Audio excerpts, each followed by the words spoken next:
The Scottsbluff Elementary School goes into lockdown after a suspicious person was reported in the vicinity. KNEB.TV News starts right now.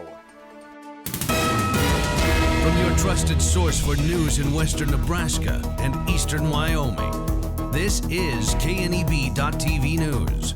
Presented by Platte Valley Companies, premier provider of financial services. Hello, I'm Ryan Murphy. This is KNEB.TV News, powered by Platte Valley Companies. Thanks for joining me. In our top story, a report of a suspicious person with a weapon in the vicinity of Roosevelt Elementary School yesterday prompted school administrators to take precautionary steps. District officials issued notifications shortly after 11 a.m. of the situation, with preliminary scanner communications indicating a male had walked through the school parking lot with what a reporting party said was a handgun in their pocket. Roosevelt Elementary was placed on lockdown, and approximately 10 minutes later, all other schools moved into secure status with buildings locked but business as usual inside. District spokesperson Melissa Price tells KNEB News that the secure status was lifted about 1 hour later, but students at Roosevelt were being kept inside as a precaution until further notification from law enforcement. As of broadcast time, police have not released any further information about this investigation. Well, Scottsbluff Superintendent Rick Miles is apologizing to the community after this week's Board of Education meeting was interrupted with a Zoom bomb that consisted of racist language delivered by 5 unidentified individuals. Miles said the district is working on securing their future procedures to try to prevent this from ever happening again. Lastly, Superintendent Miles is asking the public's help with providing any information that might lead to the apprehension of those responsible, and people can contact any district official, Scottsbluff police officers, or via the See Something, Send Something app. Well, coming up after the break, Bill Boyer says temperatures may dip below the freezing mark overnight. He's got your midweek forecast right after this on KNEB.TV News. At Platte Valley Bank, we believe it shouldn't cost you money to access your money. That's why we offer free ATMs anytime, anywhere. Whether you are across town or traveling abroad, there won't be an added expense to access the funds in your Platte Valley Bank account. Free ATMs are just one of the great benefits of banking with us. Stop by to talk to one of our friendly associates to discuss what else Platte Valley Bank has to offer. For the past 44 years, Platte Valley Vacuum and Sewing has been serving the Wyobraska area. That's quite a long time. At Platte Valley Vac and Sew, you'll find quality sewing machines, quilting and embroidery machines, even sergers, from name brands such as Pfaff and Baby Lock, both known for their well-made machinery. Keep in mind you'll receive one-on-one lessons with your machine purchase. Platte Valley Vac and Sew also offers a fine selection of 100% cotton quilting fabrics and a great selection of threads and notions to assist you in most any quilting or embroidery project you might have. For all your sewing machine quilting needs, stop by Platte Valley Vac and Sew, downtown Scottsbluff.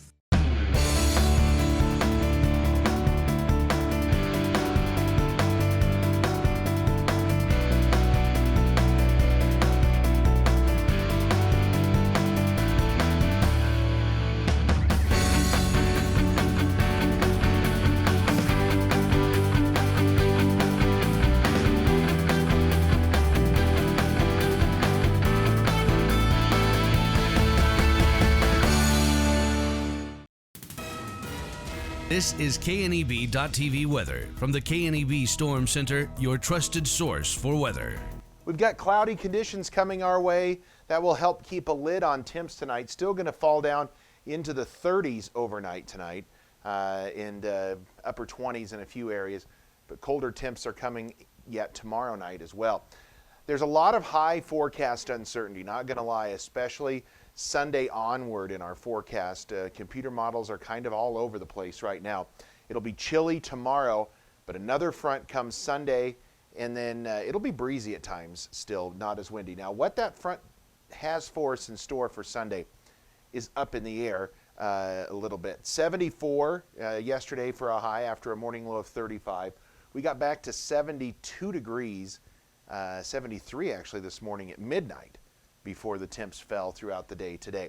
Nothing in the rain gauge. We did have some sprinkles around and enough to measure. I believe we'll have some in the rain gauge as we check that tomorrow. 53 degrees in Laramie right now.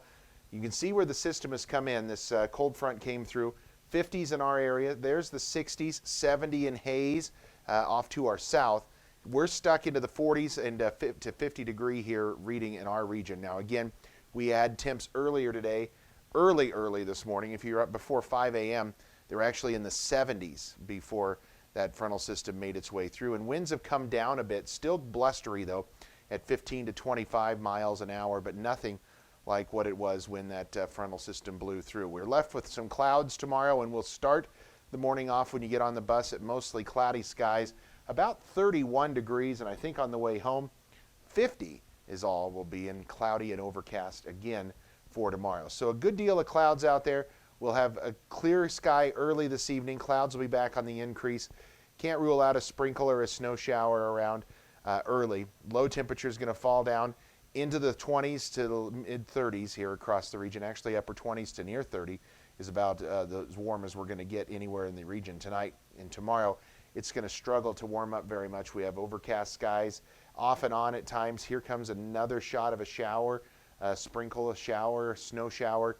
Can't be ruled out as well, but chances are low tomorrow again here across the region. And it is going to be cool. As you can see, high temperatures only in the 40s and 50s here across the region. It won't be as windy tomorrow, but still enough that it is going to make it feel a little cool out there. And you can see a few spotty areas picking up a few hundredths of an inch or more. That is about it. But at least there's something on that map. 30 tonight, blustery 10 to 20, high only around 52. And our 7-day forecast, about 65 or so Friday, and Saturday we think it'll be around 60. And then Sunday onward, really forecasts are all over the place. We have some indications that we could see temperatures as high as the 60s on Monday. Some have forecast models have us as low as the 30s. So probably somewhere in the middle. We'll go with some low 50s, but again, that Monday, Tuesday, Wednesday time frame kind of up in the air for what we will actually end up with forecasts here across the region. So stay tuned, and we will certainly keep you up to date. Find out what convenient really means at the Western Travel Terminal. Start with our great selection of food and drinks, from for real milkshakes and fresh brewed coffee to snacks and hot food. Next, check out our beer and spirits with their everyday low prices. Finally, let us work for you with our full-service gas station and automatic truck and car wash. All this can be found at 822 South Beltline in Scottsbluff. Western Travel Terminal, your convenient shopping, restaurant, and full-service gas leader. The Verizon family is full of frowns because they're spending too much for their unlimited data and phones, while the Viero family is all smiles because they're getting 4 lines of unlimited data with 2 free Apple iPhone SE for mom and dad and 2 free LG K31 smartphones for the kids, all for just $100 a month. They're saving so much, they're able to get Fido. Find out how you can too at Viero.com or your nearest Viero store. Viero Wireless, keeping you connected. Changing leaf colors means yard work. Your friends at Tri-City Stormwater wants to remind you of the proper way to dispose of fallen leaves. Leaves make great mulch for trees and bushes and compost for future gardens. The city also has yard waste bins, so they can dispose of all your leaves at the city compost facility. Always keep your leaves out of the gutters. Not only do they cause clogging and flooding, they can pollute our waterways by causing nutrient overload. So keep your yard looking good and your drinking water safe, because it's our water, our responsibility. Welcome back. Public health officials say 6 Panhandle counties have joined Box Butte County in moving to the orange or high category for risk of COVID spread, pushing the entire Panhandle into that category. PPHD Director Kim Engel says while there is the need to be more vigilant in precautions, that does not automatically translate to changes at our public schools. It doesn't necessarily mean if your town has turned orange today, that something's going to happen tomorrow or even next week. At the soonest, it might be next week, but that each of the schools, we have very good data on each of the schools, and we're open to looking that over with the school administration. Engel says transmission inside the schools has been very limited, and their policies, including the requiring of using masks, has upheld a higher standard of prevention. And if the general public followed that example, the risk of the virus spread would be reduced. And during this week's update, Unified Command confirming 77 more cases of COVID-19 in the Panhandle and 42 new recoveries. The new cases by county include 20 in Scottsbluff, 19 in Dawes, 14 in Box Butte, 8 in Cheyenne and Sheridan counties, 3 in Dual, 2 in Garden, and 1 new case in Kimball, Morrill, and Sioux counties.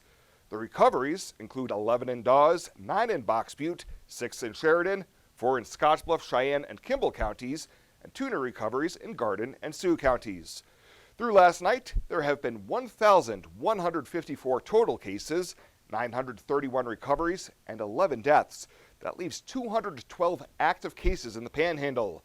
Those include 92 in Scottsbluff County, 35 in Box Butte, 28 in Dawes County, 18 in Cheyenne County, 17 in Sheridan, 9 in Kimball County, 5 in Morrill County, 3 in Dual and Garden counties, and 1 each in Sioux and Grant counties. And the number of people hospitalized with the coronavirus and the rate of new cases remains high throughout the state. The state of Nebraska said on Tuesday that 299 people were hospitalized with COVID-19. That's just under the record of 305 people set last weekend, but well above the spring peak of 232 set on May 27th. An Associated Press analysis of data from Johns Hopkins University shows that the state continues to have the 7th highest rate of new cases. The 7-day rolling average of the positivity rate in Nebraska declined slightly over the past 2 weeks, going from 13.22% on September 28th to 13.08% on Monday. Well, straight ahead, Chabella Guzman in with a check-in on Ag News. We'll have that right after this on KNEB.TV News. Hey, I've been hanging out here a long time outside of Panhandle Auto Group, and boy, do they have a great selection of vehicles. And their sales team is great to work with, and you can also get your vehicle serviced and detailed too. Welcome to Panhandle Auto. This is Sam Serta, General Sales Manager. It has been our pleasure to serve you for the past 2 years. At Panhandle Auto, we have a seat for everybody. Whether you need a vehicle for yourself, a son or daughter, our team will go above and beyond to satisfy your needs and even your dreams. So again, thank you from Sam Serta, General Sales Manager at Panhandle Auto, for allowing us to earn your business. At Panhandle Auto, it's time for something different. Connectivity is important. Connectivity allows us to stay productive, but that's only one kind of connectivity. There are others, more important ways to stay connected. Connected to the simple things. The ability to spend that most precious of resources, time, with the people who are most important. Take the time. Take the time for dreams. Take the time to care. Take care of the important connections. We'll take care of the connectivity. Home buying is filled with decisions. Neighborhood, floor plan, fenced yard. Make one choice that's easy. Start with FNBO first. We'll guide you home. Home buying is filled with decisions. Square feet, fixer-upper, room to grow. Make one choice that's easy. Start with FNBO first. We'll guide you home.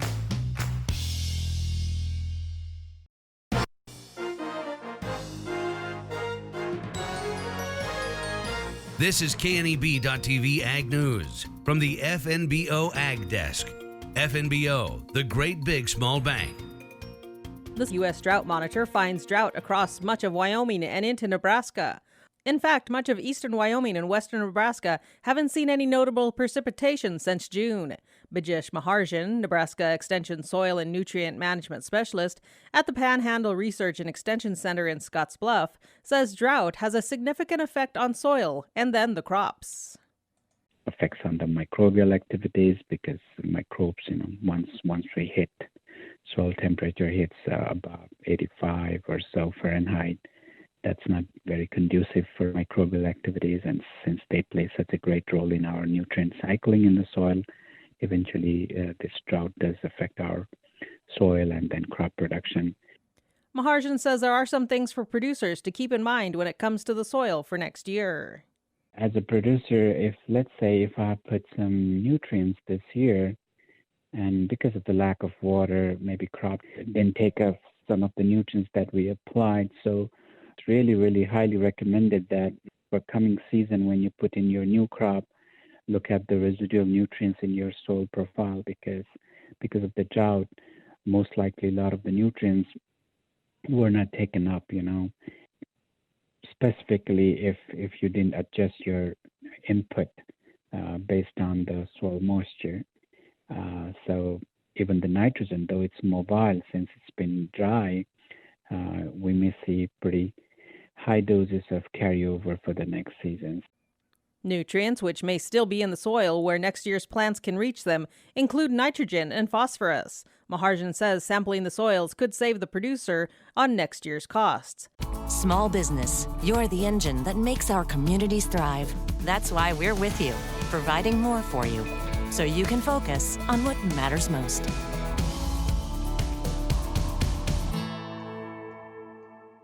Small business, you're the engine that makes our communities thrive. That's why we're with you, providing more for you, so you can earn more, save more, and do more.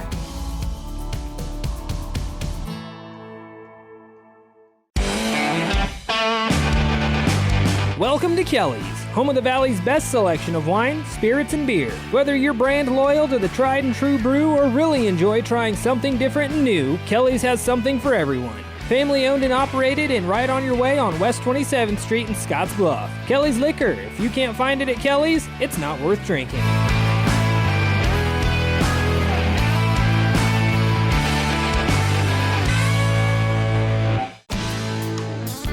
When it comes to helping local folks with the loans and financial advice they need, we don't horse around.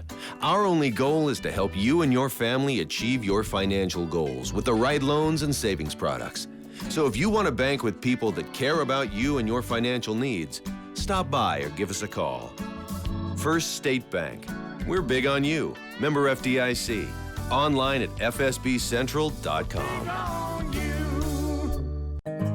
Well, let's take a peek at what's happening on your midweek community calendar.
That's a look at today's community calendar, brought to you by First State Bank, honoring those who give back. Nominate your community champion at fsbcentral.com. Hi, I'm Michelle Perkins of RE/MAX Regency. After branching out, I've returned home to my roots, to the land from which I came and my family has held for 5 generations.